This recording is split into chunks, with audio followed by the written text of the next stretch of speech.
ಅರ್ಧಕ್ಕೆ ನಿಂತಿರುವಂತಹ ರಸ್ತೆ ಕಾಮಗಾರಿ ಮಳೆಯಿಂದ ಮತ್ತಷ್ಟು ಸಂಕಷ್ಟಗಳು ಎದುರಾಗ್ತಾ ಇದೆ. ಮಳೆಗಾಲ ಆರಂಭವಾಗಿದ್ದು ಕೂಡ ಶುರುವಾಗದ ಕಾಮಗಾರಿ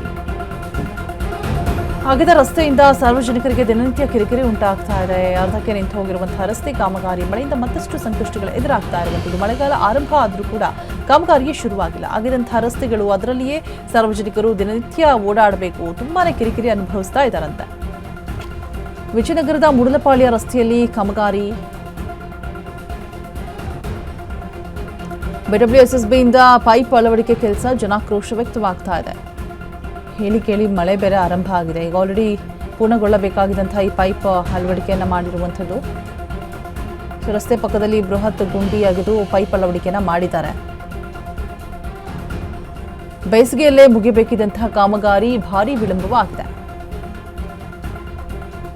ಕಾಮಗಾರಿ ವಿಳಂಬ ಹಿನ್ನೆಲೆ ರಸ್ತೆ ಬ್ಲಾಕ್ ಮಾಡಲಾಗಿದೆ ಅನ್ನುವಂಥದ್ದು ಕೂಡ. ಸಾರ್ವಜನಿಕರು ಸಿಕ್ಕಾಪಟ್ಟೆ ಕಿರಿಕಿರಿ ಅನುಭವಿಸ್ತಾ ಇದ್ದಾರೆ. ಮಳೆ ಆರಂಭ, ಗುಂಡಿಗಳಲ್ಲಿ ನೀರು, ಜನರಲ್ಲಿ ಆತಂಕ ಹೆಚ್ಚಾಗ್ತಾ ಇದೆ.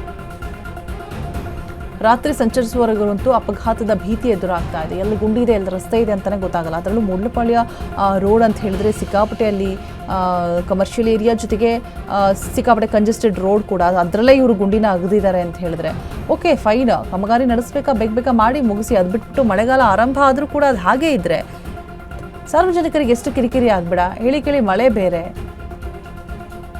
ವಿಜಯನಗರ ಮುಡಲಪಾಳ್ಯ ರಸ್ತೆಯಲ್ಲಿ ನಡೀತಾ ಇರುವಂತಹ ಕಾಮಗಾರಿ ಸಾರ್ವಜನಿಕರಿಗೆ ದಿನನಿತ್ಯ ಕಿರಿಕಿರಿ ಅನುಭವಿಸ್ತಾ ಇರುವಂಥದ್ದು. ನೋಡ್ತಾ ಇರ್ಬೋದು ಯಾವ ರೀತಿಯಾಗಿ ಎಷ್ಟು ದೊಡ್ಡ ಗುಂಡಿಯನ್ನು ಅಗದಿದ್ದಾರೆ ಅಂತ ಹೇಳ್ಬಿಟ್ಟು.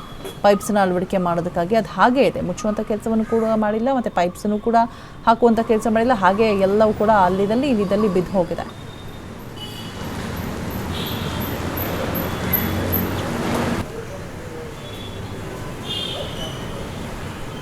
ವಿಜಯನಗರದ ಮುಡಲಪಾಳ್ಯ ರಸ್ತೆ ನೋಡ್ತಾ ಇರುವಂತಹ ದೃಶ್ಯಗಳು. BWSSBಯಿಂದ ಪೈಪ್ ಅಳವಡಿಕೆಗೆ ತೆಗೆದಿರುವಂತಹ ಒಂದು ಗುಂಡಿ ಈಗ ಆಲ್ರೆಡಿ ಪೂರ್ಣಗೊಳ್ಳಬೇಕಾಗಿತ್ತು, ಆದರೂ ಕೂಡ ಇನ್ನೂ ಪೈಪ್ ಅಳವಡಿಕೆ ಮಾಡಿಲ್ಲ. ನೋಡಿ, ಹಾಗೆ ಬಿಟ್ಬಿಟ್ಟು ಹೇಳೋರಿಲ್ಲ ಕೇಳೋರಿಲ್ಲ. ಅರ್ಧಕ್ಕೆ ನಿಂತು ಹೋಗಿರುವಂತಹ ಕಾಮಗಾರಿಯಿಂದ ಇದೀಗ ಸಾರ್ವಜನಿಕರಿಗೆ ಸಂಕಷ್ಟ ಎದುರಾಗ್ತಾ ಇರುವಂಥದ್ದು. ನೋಡಿ, ನೈಟ್ ಟೈಮೆಲ್ಲ ಓಡಾಡುವಾಗ ಮಾಡುವಾಗ ಏನು ಕಾಣಿಸುತ್ತೆ. ಈ ಮಳೆ ಬಂದ್ರಂತೂ ಗೊತ್ತೇ ಆಗೋದಿಲ್ಲ. ಗುಂಡಿ ಈ ರೀತಿಯಾದಂತಹ ರಸ್ತೆಗಳು ಇದ್ದಾಗಲೇ ಅಲ್ಲಿ ಅಪಘಾತಗಳು ಸಂಭವಿಸೋದು. ಜನರಲ್ಲಿ ಆಲ್ರೆಡಿ ಆತಂಕ ಎದುರಾಗ್ತಾ ಇದೆ. ಜನಾಕ್ರೋಶ ಕೂಡ ವ್ಯಕ್ತವಾಗ್ತಾ ಇರುವಂಥದ್ದು.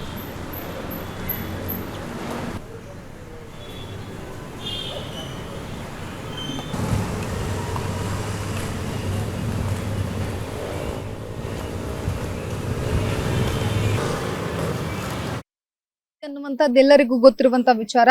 ಅದ್ರಲ್ಲೂ ಸಹ ಮಳೆಗಾಲದಲ್ಲಿ ಗುಂಡಿಗಳಿರ್ತವೆ, ರಸ್ತೆ ಮಧ್ಯದಲ್ಲಿ ಗುಂಡಿಗಳಿಂದ ಓಡಾಟಕ್ಕೂ ಸಮಸ್ಯೆ ಆಗುತ್ತೆ ಅನ್ನುವಂಥದ್ದು ಗೊತ್ತಿರುವಂತಹ ವಿಚಾರ. ಆದ್ರೆ ಇಲ್ಲಿ GBA ನಿರ್ಲಕ್ಷ್ಯ ವಹಿಸ್ತಾ ಇರೋದು ಎದ್ದು ಕಾಣುತ್ತೆ. ಯಾಕೆ ಮಳೆಗಾಲ ಆರಂಭ ಆದ ಬಳಿಕ ಕಾಮಗಾರಿ ಕೆಲಸವನ್ನ ಮಾಡೋದಕ್ಕೆ ಮುಂದಾಗ್ತಾರೆ ಅನ್ನುವಂಥದ್ದನ್ನ ನಾನಿದೀಗ ಏನು ವಿಜಯನಗರದಲ್ಲಿರುವಂತಹ ಹೊಸಹಳ್ಳಿ ಮೆಟ್ರೋ ಸ್ಟೇಷನ್ ಪಕ್ಕದಲ್ಲಿ GVS ಗ್ರೌಂಡ್ ನ ಪಕ್ಕದಲ್ಲಿ ನಮ್ಗೆ ಕಂಡು ಬರುವಂತ ದೃಶ್ಯಾವಳಿ. ಕೆಲಸ ಆಗ್ತಾ ಇದೆ, ಸಮಸ್ಯೆ ಅದು ಅಲ್ಲ. ಆದ್ರೆ ಕಂಡು ಬಂದಿರುವಂತಹ ಸಮಸ್ಯೆ ಏನು ಅಂತಂದ್ರೆ ಮಳೆಗಾಲ ಆರಂಭ ಆದ ಬಳಿಕ ಯಾಕೆ ಕಾಮಗಾರಿ ಕಾರ್ಯವನ್ನ ಮಾಡೋದಕ್ಕೆ ಮುಂದಾಗ್ತಾರೆ. ಜೊತೆಗೆ ಕೇಬಲ್ ಕಲೆಕ್ಷನ್ ಕೆಲಸ ನಡೀತಾ ಇರುವಂತದ್ದು. ಇದು ಕೇಬಲ್ ಕನೆಕ್ಷನ್ ಕೆಲಸವನ್ನ ಮಾಡೋದಕ್ಕೆ ಮುಂದಾಗ್ತಾರೆ. ಇಲ್ಲಿ ಸಾಕಷ್ಟು ಜನರು ಓಡಾಟವನ್ನ ಮಾಡ್ತಾರೆ. ಓಡಾಡುವುದು ಜೊತೆಗೆ ಮಳೆ ಬಂದ್ರೆ ಇಲ್ಲಿ ನೀರ್ ನಿಂತ್ಕೊಳ್ಳುತ್ತೆ. ಸಂಜೆ ಟೈಮ್ ಅಲ್ಲಿ, ರಾತ್ರಿ ಹೊತ್ತಲ್ಲಿ ಜನರಿಗೆ ಕಾಣಿಸೋದಿಲ್ಲ. ಬೀಳುವಂತಹ ಸಂದರ್ಭವೂ ಸಹ ಹೆಚ್ಚಾಗಿರುತ್ತೆ. ಆದ್ರೆ ಈ ನಿಟ್ಟಿನಲ್ಲಿ ಈ ಕೆಲಸವನ್ನ ಮಳೆಗಾಲ ಆರಂಭಕ್ಕೂ ಅಂತ ಮುಂಚಿತವಾಗಿಯೇ ಮಾಡಿದ್ರೆ ಉತ್ತಮ ಅನ್ನುವಂಥದ್ದನ್ನ ಸ್ಥಳೀಯರು ಹೇಳ್ತಾ ಇರುವಂತದ್ದು. ಇದರಿಂದ ಸಮಸ್ಯೆಗಳು ಆಗ್ತಾ ಇರುವಂತದ್ದು. ಯಾಕೆಂತಂದ್ರೆ ನೋಡಿ, ಮಳೆಗಾಲದಲ್ಲಿ ಸ್ವಲ್ಪ ಮಳೆ ಆದ್ರೂ ಸಾಕಷ್ಟು ಟ್ರಾಫಿಕ್ ಬೆಂಗಳೂರಿನಲ್ಲಿ ಆಗುತ್ತೆ. ಮನೆಗೆ ರೀಚ್ ಆಗೋದಕ್ಕೂ ಆಗೋದಿಲ್ಲ. ಇಂಥ ಸಂದರ್ಭದಲ್ಲಿ ಸಂಪೂರ್ಣವಾಗಿ ರೋಡ್ಗಳನ್ನ ಬ್ಲಾಕ್ ಮಾಡಿದ್ರೆ ಜನಸಾಮಾನ್ಯರು ಯಾವ ಕಡೆಯಿಂದ ಹೋಗೋದು ಅಂತ ಹೇಳಿ ಒಂದು ಪ್ರಶ್ನೆ ಸದ್ಯಕ್ಕೆ ಉದ್ಭವ ಆಗ್ತಾ ಇರುವಂತ ದೃಶ್ಯಾವಳಿಗಳಲ್ಲಿ ಗಮನಿಸ್ತಾ ಇದ್ದೀರಾ. ರೋಡ್ ಬ್ಲಾಕ್ ಮಾಡಿರುವಂತದ್ದನ್ನ ಕಾಣಿಸ್ತಾ ಇದೆ. ಅಂದ್ರೆ ಇದು ಮೂಡಲಪಾಳ್ಯ ಮಂಜುನಾಥ್ ನಗರದಿಂದ ಸಂಪೂರ್ಣವಾಗಿ ಇದು ಹೊಸೂರು ಹೊಸಳ್ಳಿ ಮೆಟ್ರೋ ಸ್ಟೇಷನ್ಗೆ ಸಂಪರ್ಕವನ್ನ ಕಲ್ಪಿಸುವಂತ ರಸ್ತೆ ಸಂಪೂರ್ಣವಾಗಿ ಬ್ಲಾಕ್ ಆಗಿರುವಂತದ್ದು. ಈ ನಿಟ್ಟಿನಲ್ಲಿ GBAಗೆ ಜನರು ಕೇಳ್ಕೊಳ್ತಾ ಇರುವಂತದ್ದೇನು ಅಂತಂದ್ರೆ, ನೀವು ಮಾಡುವಂತ ಕೆಲಸವನ್ನ ಮಳೆಗಾಲ ಆರಂಭಕ್ಕಿಂತ ಮುಂಚಿತವಾಗಿ ಮಾಡಿ. ಈ ರೀತಿಯಲ್ಲಿ ಗುಂಡಿಗಳನ್ನ ತೋಡ್ದಾಗ ನೀರ್ ಬಿದ್ದಿರೋದು ಗೊತ್ತಾಗಲ್ಲ, ನೀರ್ ತುಂಬಿಕೊಂಡು ಜನಸಾಮಾನ್ಯರಿಗೂ ಕಾಣಿಸೋದಿಲ್ಲ. ಈಗ ಆಲ್ರೆಡಿ ಬೆಂಗಳೂರಿನಲ್ಲಿ ಇದೇನು ಮೊದಲೇ ಬಾರಿ ಅಲ್ಲ, ಈ ರೀತಿಯಾಗಿ ಸಮಸ್ಯೆಗಳು ಸಾಕಾಗುವಷ್ಟು ಆಗಿದಾವೆ. ಎಚ್ಚೆತ್ಕೊಂಡು ಮುಂಚಿತವಾಗಿ ಕೆಲಸ ಮಾಡಿದ್ರೆ ಇನ್ನೂ ಉತ್ತಮ ಅನ್ನುವಂತಹದ್ದು. ಕ್ಯಾಮ್ರಾ ಪರ್ಸನ್ ರಾಜು ಜೊತೆ ಲಕ್ಷ್ಮೀ ಬಾಗಲಕೋಟಿ, ಅಶ್ವಗ ನ್ಯೂಸ್, ಬೆಂಗಳೂರು.